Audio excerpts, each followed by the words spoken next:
اعوذ باللہ من الشیطان الرجیم بسم اللہ الرحمن الرحیم۔ اہل سنت جو ہاتھ باندھ کر نماز پڑھتے ہیں، کیا ان کی کتابوں جب ہاتھ کھول کر نماز کرنے کی حدیثیں موجود ہے صحیح سند کے ساتھ، اور ان کے بخاری اور دیگر کتابیں جتنی بھی ان کی سیاست ہے، ان کے اندر ایک بھی حدیث ہاتھ باندھنے پر نبی کریم سے ڈائریکٹ ثابت نہیں ہے۔ کوئی کہتا ہے فلاں کا حکم ملتا تھا، کوئی کہتا ہے اس کا طریقہ تھا، کوئی معاویہ کے دور میں نماز بدلی جا رہی ہے۔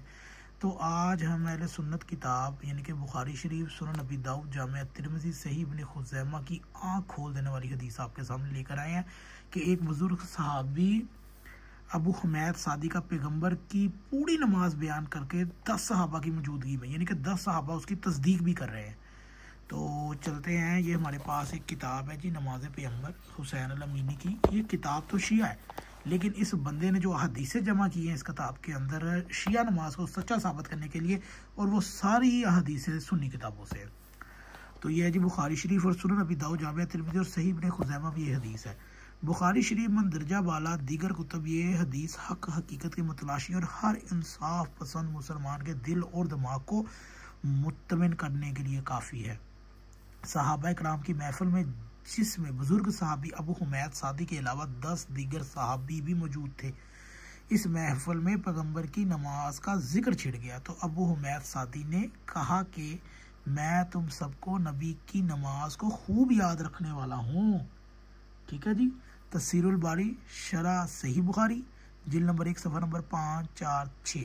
اور اس کے بعد بزرگ صحابی ابو حمید سعدی آن حضرت کی پوری نماز بیان کرتے ہیں، جسے اہل سنت محدثین نے بڑی تفصیل سے اپنی کتاب میں درج کیا۔ ہم اس کی تفصیل بخاری شریف سے نقل کرتے ہیں۔ بخاری کی حدیث کے الفاظ کچھ اس طرح سے ہیں۔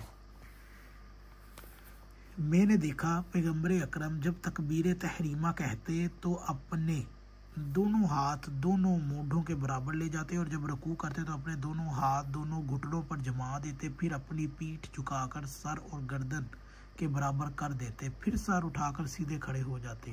آپ صلی اللہ علیہ وآلہ وسلم کی پیٹھ کی ہر پسلی اپنی جگہ پر آ جاتی، اور پھر سجدہ کرتے، دونوں ہاتھ زمین پر رکھتے، نہ بانہوں کو بچھاتے نہ سمیٹ کر پہلو سے لگا دیتے تھے، اور پاؤں کی انگلیوں کی نوکیں قبلہ کی طرف رکھتے، اور جب 2 رکعتیں پڑھ چکتے تو بایاں پاؤں بچھا کر اس پر بیٹھتے اور داہنا پاؤں کھڑا رکھتے، پھر اخیر رکعت پڑھ کر چکتے، بایاں پاؤں کے آگے کرتے اور داہنا پاؤں کھڑا رکھتے اور سرین کے بل بیٹھتے۔ تفسیر الباری شرح صحیح بخاری کتاب الصلاۃ، جلد نمبر 1 صفحہ نمبر 546، مولانا وحید الزمان کی طبع لاہور، اور سنن نبی داؤد کی افتح الصلاۃ، جلد نمبر 1 صفحہ نمبر 315، مولانا وحید الزمان، اور جامع ترمذی کی جلد نمبر 1 صفحہ نمبر 147 طبع لاہور کی چھاپ کے ساتھ۔ صحیح ابن خزیمہ نے بھی اس حدیث کی کئی جگہ پر درج کیا، اور صحیح ابن خزیمہ کے صفحہ نمبر 592 اور صفحہ نمبر 612 اور صفحہ نمبر 616 اور صفحہ نمبر 620 پر بھی یہ حدیث ہے کہ بخاری شریف اس طرح صحیح ابن خزیمہ کی حدیث میں بھی موجود ہے کہ تھوڑی سی مزید وضاحت موجود ہے کہ جب لوگوں کے دلوں میں سنت عشق اور جیسی نماز اہم ترین عبادت کسی ضد اور ہٹ درمی کے بجائے پیارے نبی کی سنت کا اتباع کرنا چاہتے ہیں، تو وہ صحیح ابن خزیمہ کی اس حدیث کو پڑھ لیں۔ وہ کیا ہے؟ ابو حمید سعدی روایت کرتے ہیں کہ نبی کریم جب نماز کے لیے کھڑے ہوتے تو اپنے دونوں ہاتھوں کو اپنے دونوں کندھوں کے مقابل تک اٹھاتے، پھر اللہ اکبر کہہ کر سیدھے کھڑے ہو جاتے، یہاں تک کہ ہر ہڈی اپنی جگہ ٹھیک ٹھاک ٹکانے لگ جاتی، اور پھر آپ قرات فرماتے۔ اگر اب بھی کسی کو پیارے نبی کے ہاتھ کھولنے میں کوئی شک ہو تو ان کی مزید تسلی کے لیے جو لوگ خلوص نیت سے پیغمبر اکرم سے آگاہی ہونا چاہتے ہیں تو حدیث کو ذرا توجہ سے سنیے گا۔ کیا کہتے ہیں کہ پیارے نبی تکبیر کہنے کے بعد کیا کرتے؟ حدیث کے الفاظ ہیں سیدھے کھڑے ہو جاتے۔ صحیح ابن خزیمہ جلد نمبر 1 صفحہ نمبر 612 طبع کراچی۔ اس کے باوجود اگر کوئی شخص عذر کرے کہ پیارے نبی کے ہاتھ کھلے ہونے والی بات اس پر واضح نہیں ہو سکی تو پیغمبر اکرم کی اس حدیث کو غور سے پڑھ لے کہ آن حضرت نے ایک شخص کو نماز سکھائی، فرمایا کہ جب تکبیر کہہ کر کھڑا ہو تو قرآن کی تلاوت کر، اس کے بعد رکوع کر، پھر سیدھا کھڑا ہو۔ بخاری اور ابو داؤد کے الفاظ بھی رکوع کرنے کے بعد ہے کہ پھر اٹھ کر سیدھا کھڑا ہو جا۔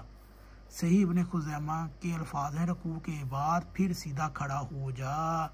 تو اب آپ خود بتائیے کہ اگر سیدھا کھڑے ہو جانا ہے تو پھر اللہ کے نبی نے یہ کیوں نہیں بنایا کہ اہل حدیثوں کی طرح سینے پہ ہاتھ باندھو، ناف کے اوپر دیوبندیوں کی طرح باندھو، یا پیٹ کے اوپر بریلویوں کی طرح باندھو. اللہ کے نبی نے ایسی تینوں چیزوں کا کوئی حکم نہیں. ان کی سب کی نماز، قادیانیوں کی اور دیوبندیوں کی اور بریلویوں کی، ان سب کی نمازیں قادیانیوں کی جیسی ہیں. صرف شیعہ کی نماز سنت کے مطابق. اگر آپ کو یہ ویڈیو اچھی لگے تو اسے ضرور شیئر کیجیے گا، اور ہو سکے تو ان کو دوسروں تک بھی پھیلائے کہ اگر آپ کی نماز نبی والی نماز نہیں تو جو ہاتھ باندھ کر پڑھ رہا ہے وہ قادیانی والی نماز ہے.